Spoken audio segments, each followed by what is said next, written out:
भेंडी म्हटलं की तुमची देखील मुलं नाक मुरडत असतील तर ही चटपटीत अशी मसालेदार भेंडीची रेसिपी फक्त तुमच्यासाठी.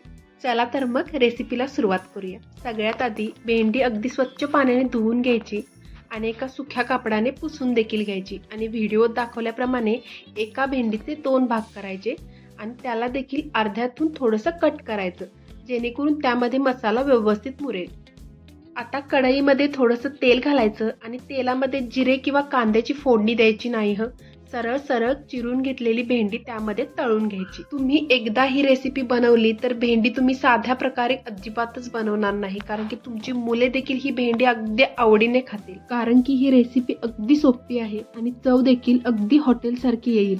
चिरून घेतलेली सगळी भेंडी व्यवस्थित अशी तेलामध्ये फ्राय करून घ्यायची आणि फ्राय केलेली भेंडी एका प्लेटमध्ये काढून बाजूला ठेवून द्यायची.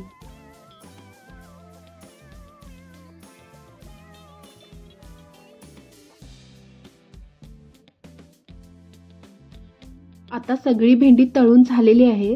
आता यासाठी लागणारा मसाला आपण बनवून घेऊयात. त्यासाठी मिक्सर जारमध्ये 2 मोठे मोठे चिरलेले कांदे आणि त्यानंतर मोठा चिरलेला 1 टोमॅटो घालायचा आणि त्यानंतर याच भांड्यामध्ये थोडासा लसूण, थोडंसं आलं आणि थोडीशी कोथिंबीर घालायची आणि हे सगळं वाटण मिक्सरला अगदी बारीक असं वाटून घ्यायचं. आता मसाला आपला तयार झालेला आहे. आता ज्या तेलामध्ये आपण भेंडी तळून घेतली होती त्याच तेलामध्ये थोडंसं जिरे घालायचं आणि त्यानंतर अगदी थोडासा कांदा घालायचा.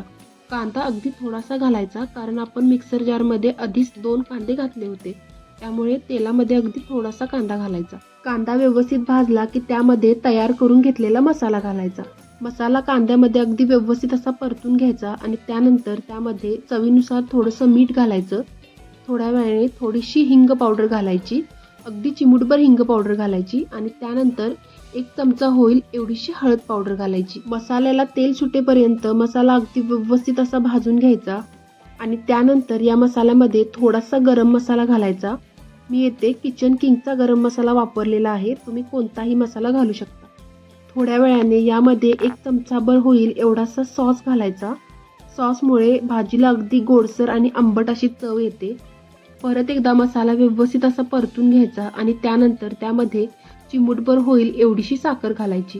स्वयंपाकाचं एक शास्त्र असतं, ते म्हणजे गोड पदार्थ बनवताना अगदी चिमूटभर होईल एवढंसं मीठ आणि तिखट पदार्थ बनवताना चिमूटभर होईल एवढीशी साखर घालायची. थोड्या वेळाने 1 ते 1.5 चमचा एवढं दही घालायचं. मसाल्याला व्यवस्थित तेल सुटलं की फ्राय करून घेतलेली भेंडी मसाल्यामध्ये घालायची. भेंडी आपण आधीच व्यवस्थित अशी तळून घेतलेली आहे, त्यामुळे मसाल्यामध्ये जास्त वेळ शिजली नाही तरीही चालेल.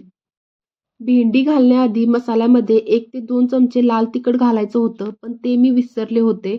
त्यामुळे मी शेवटी यामध्ये आपलं कोल्हापुरी लाल तिखट जे मी घरीच बनवलं होतं ते 1 ते 1.5 चमचा घालत आहे. लाल तिखट घातल्यानंतर यामध्ये थोडंसं असं गरम पाणी घालायचं. त्यानंतर 5 ते 10 मिनिटे भेंडी व्यवस्थित अशी शिजू द्यायची, जेणेकरून मसाला भेंडीमध्ये व्यवस्थित असा मुरेल.